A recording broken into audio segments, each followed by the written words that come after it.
Hello everybody, it's me Carmine DiStefano, the Bookman. And now I'm going to start something new. I'm going to preview video games and movies that are coming up, the more anticipated ones. I won't waste your time with video games and movies you don't care about. So let's get into one that I've really looked forward to ever since hearing about it a few months ago, Bioshock Infinite.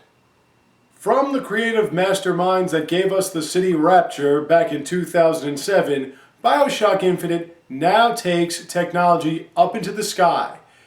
Before, the happenings in the underwater utopia took place in 1959 and 1969, but Bioshock Infinite now utilizes the 1912 motif in this floating city that is supposed to be the symbol of American patriotism at its best.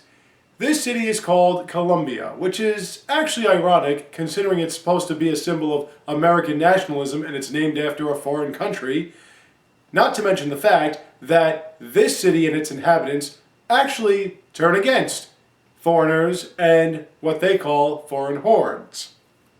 The technology and costume designs of each of these characters does represent its era rather accurately from the few shots I've seen. The main character is a man named Booker DeWitt, who is some sort of special detective type that people go to during the most intense situations. This one pins him in the middle of a civil war in this area that's fought between the anarchist rule and the rebels that call themselves the Vox Populi. Right away, you'll find the leader of the anarchists named Sultanstall, who seems to be possessed by his own demons, if you know what I mean.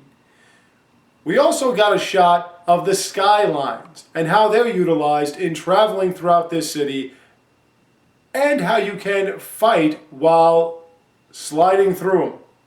In Bioshock 1 and Bioshock 2, there were plasmids that gave you special powers.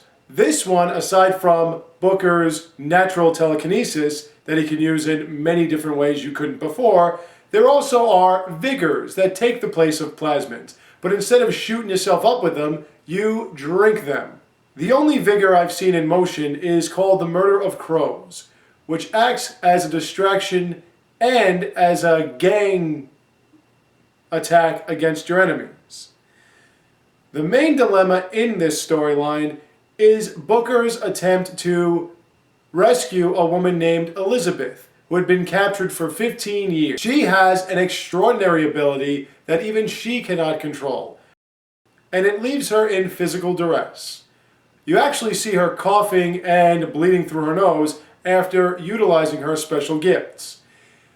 In Bioshocks 1 and 2, there were the big daddies protecting the little sisters. In this one, you'll have a mechanoid with a bad haircut and a big mustache named the Alpha, or the Alphas, as there are more than one. They have an extraordinary amount of speed and agility like the big daddies. They're juggernauts that can kill you in an instant and are almost impossible to take down. But they are not the real gatekeepers. The real one is this creature called the Beast, that has been the protector and best friend and only friend of Elizabeth the last 15 years of her life.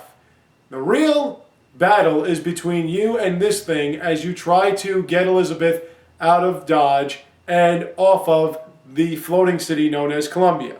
The release date hasn't been officially announced, but it should be sometime in the beginning of 2012.